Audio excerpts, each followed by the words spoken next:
Hey, what's going on, ladies and gentlemen? It's Mano 777, and we are back inside Destiny here with a massive information drop about Rise of Iron.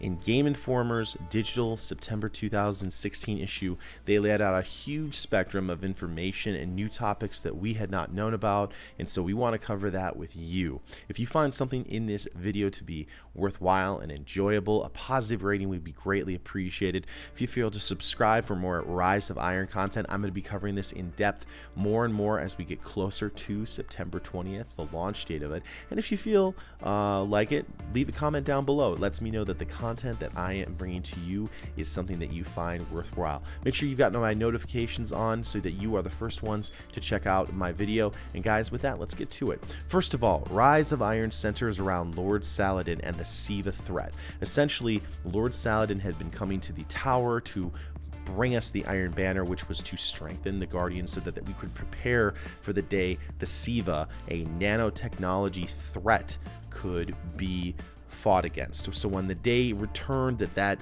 enemy came back, we would have the power and the abilities to take that threat on. The last time the Siva threat returned, there were 8 Iron Lords along with Lord Saladin and actually Ephrodite, who is rumored to still be alive, but 8 of the Iron Lords perished, and now the goal is for us to go and fight against the Siva threat that has been resurrected by the Fallen. Rise of Iron starts off with us trying to retake Felwinter's Peak. We now see a return of an old enemy, but now it's been basically hacked by this Siva threat, and now we see Sepix perfected. So Sepix Prime has returned, but he is now returned as Sepix perfected.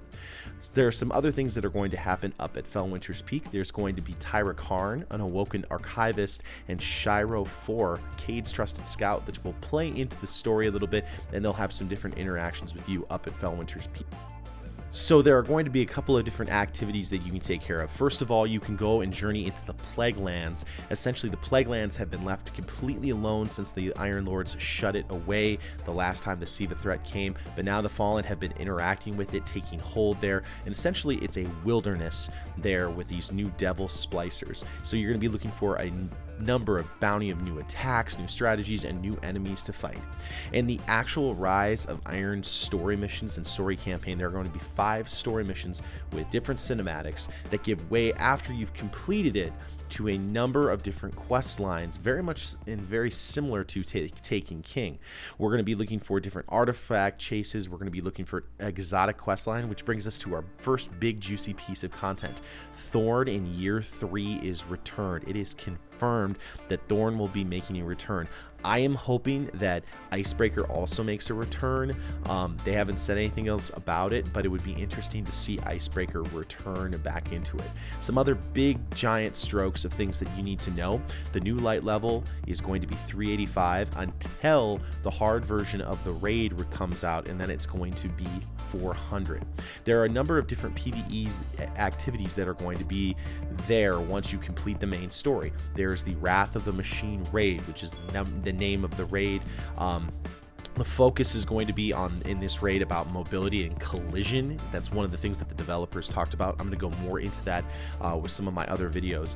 Also, there is a new activity called Archon's Forage in the Plaguelands. It's a cross between the Prison of the Elders and the Court of Oryx. Essentially, you get a group together and you trigger this activity much like you would the Court of Oryx, and there are probably different types of bosses you can take on, just like you would with a reciprocal or a stolen or an antiquated rune. I'm sure there's going to be something with that. In addition, there are going to be new strikes to do. We are going to see Sepix Perfected return, so that's the Sepix Prime strike returning. We're also going to see a return to Fogoth on the moon. There's going to be an additional strike there, and then there is going to be one more strike after that.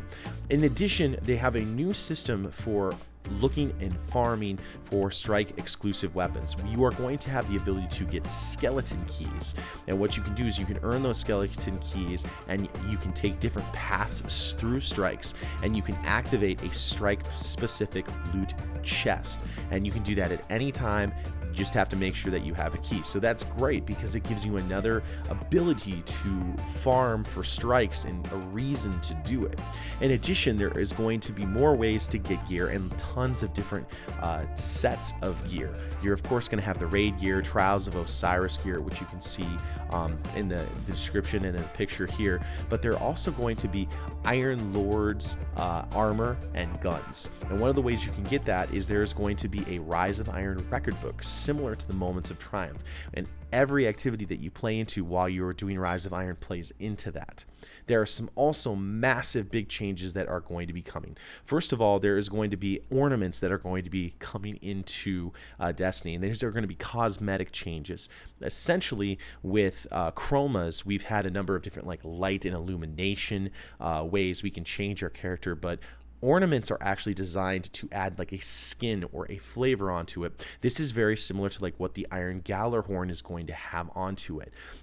Someone described it as, think of it as a skin for exotics. You can look for that, and they're still tinkering with this a little bit at this time, but that's the reason why we are able to have like an Iron Gallarhorn and now like a normal Gallarhorn. It's this idea of having ornaments that we can now use to essentially transmogrify. That's a fancy word that means just change the appearance of some of these weapons. In addition, artifacts have changed in a huge way, and I'm going to go into a huge video where I describe each and every piece. Artifacts seemed like they weren't necessarily something that was adding to the game or the component. And so what they're going to do is they are going to make it so each of the artifacts, there are 8, one for each of the dead Iron Lords. They're going to have a different ability, and they're going to have something that will change your character and the way you spec your character in a very, very significant way. And certain, going back to ornaments, certain ornaments can only be gained from certain activities that which you earn them from. So say, for example, you get Trials gear and you want to change the appearance of it, you can only get that from Flawless Trials run. You can only get ornaments from those specific things. You can maybe only get them from the raid. They're going to have new things called Radiant Treasures, which are going to be very much like Sterling Treasures of Year 2, and they're going to have all those little pieces and cosmetic pieces of gear that you can get. There are going to be a ton of new exotics and some returning. Like I said, Thorn is going to be returning, which is interesting. But in addition, which is super hyped, is the Kostov, which is going to be an exotic version of the first gun that you picked up in Destiny, that auto rifle. And it's going to be highly modifiable. You're going to be able to turn it essentially, if you choose, into a scout rifle, into a full-on Suros auto rifle, into a pulse rifle. It's all based on the style that you want to play. So that's going to be something we're going to look forward to and something we will cover in another video. A couple other things to be thinking about. The raid, the Wrath of the Machine raid, is going to launch on September 23rd. Iron Banner is going to be a little bit reinvented. There are going to be 4 new maps. There's no more tempered gear. You need less rep overall, because a lot of people were complaining that essentially like they could get on at the beginning of the week, but they couldn't get on at the end of the week. So they weren't able to get up to rank 5. So that's just going to be gone. That's going to be something that's going to be different. Now, but with Iron Banner, each bounty completed will reward you with a different Iron Banner weapon or armor piece. And the more you play, the more you can get different weapons. Couple other things to talk about: new factions and faction armor, sparrows, ghost shells, all those other things are going to be coming along. We know that later on in the year there are going to be some live events. We know that Festival of the Lights are going to be returning in October. SRL is going to be coming back in December, and it's not going to just be SRL. They're going to be doing some other things with that event, so that if you don't like to race, maybe you want to get involved in it in a different way. So I'm looking forward to that. There is a new Crucible mode called Supremacy, which is essentially just kill confirmed if you played it in Call of Duty. Essentially, you pick up what are called crests. They're like dog tags of a fallen guardian. Say, for example, if you kill a target and you get 50 points from them, but then you go collect their crest, you get 150 points. Whereas if someone kills a teammate of you and you go pick up their crest, you get some points back. There are going to be a couple other ideas and things that you need to look for. A couple things like class items are going to be changing color via shader, and all class items from year 1 are going to be returning except for raid pieces. So for example, there's not going to be a Vault of Glass or a Crota's End version of the class items. All year 2 weapons and armor can now be infused to Rise of Iron status. So if you've got a gun that you really like right now in year 2, that is at year 2 levels, you can infuse that and bring it up to Rise of Iron stats. There again are going to be a number of quest lines that you can do after the 5 main story missions, and I think that's something that I really looked forward to in the game. It's something I really enjoy doing because it's one of those things that keeps the game lively. It makes you want to play it more. And honestly, after all this, guys, this is something that is really exciting. I think they're really moving Destiny into the right direction.